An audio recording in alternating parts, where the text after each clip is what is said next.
Did you know that 75% of people suffer from a fear of public speaking?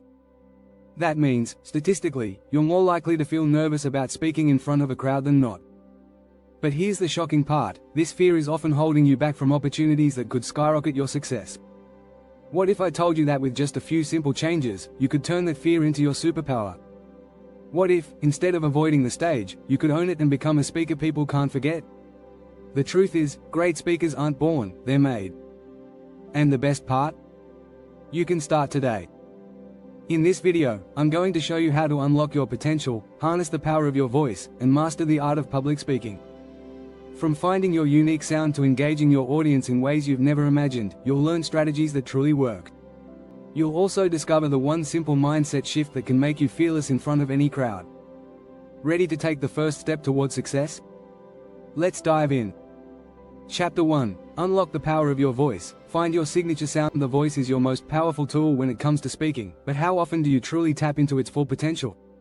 Most people speak in a flat, monotonous way, which makes them harder to listen to. But did you know that varying the pitch, speed, and tone of your voice can increase audience engagement by 35%? A study by the University of California found that variation in vocal delivery is one of the top factors in keeping attention.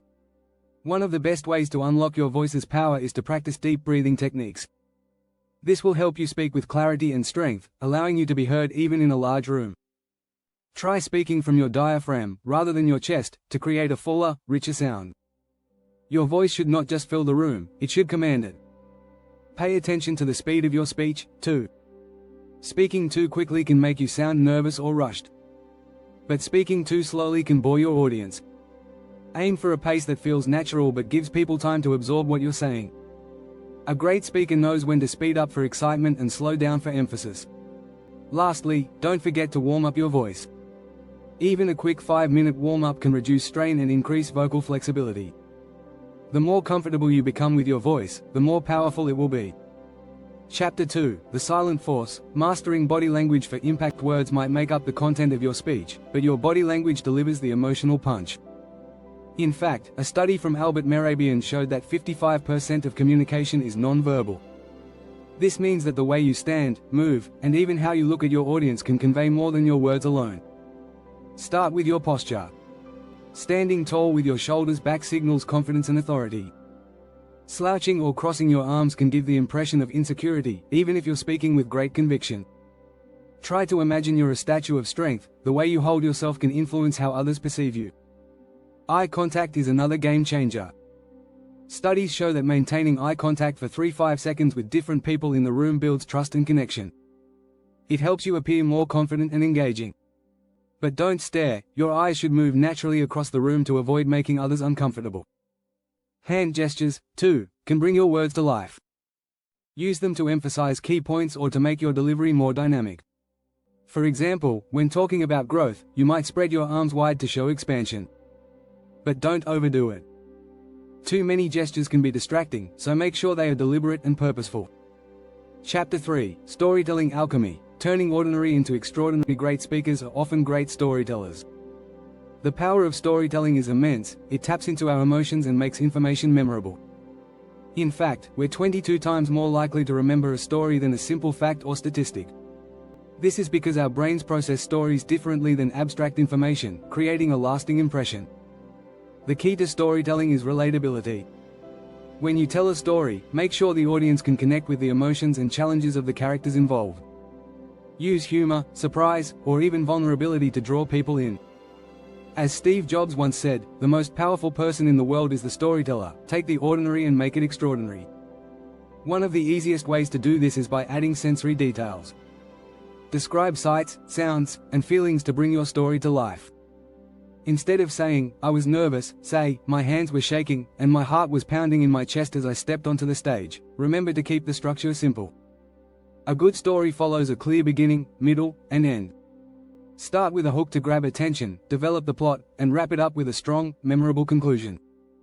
Chapter 4. The mindset shift. From nervous to fearless. The fear of public speaking, known as glossophobia, affects over 75% of people.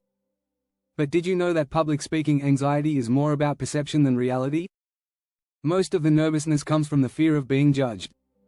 Understanding this can help shift your mindset from fear to excitement. Before stepping on stage, remind yourself that you're prepared. You've practiced. You've done the work. Visualization can be incredibly helpful here.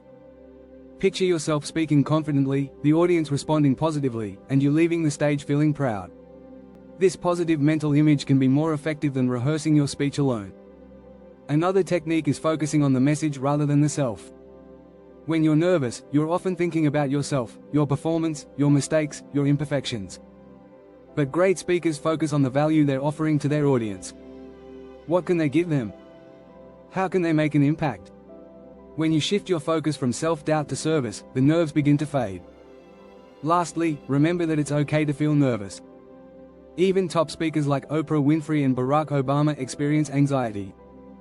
They embrace it as a sign of care and passion for their craft. If they can conquer the fear, so can you. Chapter 5. Engage and entertain, the secret source of audience interaction. A great speech is not a monologue, it's a conversation. The key to keeping your audience engaged is to involve them in your delivery. Interactive speaking isn't just for TED Talks, it's something every speaker can use to increase impact. Start by asking questions, whether rhetorical or direct. This gets the audience thinking and keeps their minds from wandering. For example, how many of you have ever felt overwhelmed by public speaking? Give them a moment to reflect on their own experiences, while subtly drawing them into your narrative. Humor is another powerful tool. It doesn't need to be a stand-up comedy routine, but a well-timed joke or a witty observation can make you more relatable. People remember the humor because it lightens the mood and makes the experience more enjoyable. Don't be afraid to use the environment around you. If you're in a smaller room, get closer to your audience. If you're on a larger stage, move around to create a sense of intimacy. When you physically engage with your space, it helps the audience feel more connected. Finally, encourage feedback. Ask for a show of hands or even brief responses. This turns a passive audience into active participants, increasing their involvement and investment in your speech. If you've found these tips helpful, don't forget to subscribe for more powerful speaking strategies. Chapter 6. The 10-second rule. Crafting powerful openings and closings. The first 10 seconds of your speech are critical. They can determine whether your audience tunes in or tunes out. Studies show that people make their first impression within just 7 seconds. So, how do you capture that attention? Start with a strong opening. Start with a question, a shocking fact, or a bold statement that makes your audience think. For example, instead of a typical, "Hi, I'm name, and I'm here to talk about public speaking," try something like, "What would you do if you had the power to influence thousands with just your voice?" This immediately sparks curiosity and hooks your audience. The closing is just as important, as it's the last thing your audience will remember. Don't simply thank them for their time, end with a call to action or a thought-provoking statement. Leave them with something to think about. As Maya Angelou said, people will forget what you said, but they will never forget how you made them feel. A great technique for closing is to tie back to your opening. If you started with a story or a question, bring it full circle in your conclusion. This creates a satisfying sense of closure for your audience. By mastering these two elements, opening and closing, you ensure that your message resonates long after you leave the stage. If you enjoyed these tips and want to become an unforgettable speaker, make sure to subscribe for more expert advice. By implementing these strategies, you'll be well on your way to becoming a great speaker. Confidence, preparation, and the right mindset can turn anyone into an effective communicator. So, whether you're addressing a small team or a packed auditorium, remember, the best path to success in public speaking is to be authentic, engaging, and above all, prepared.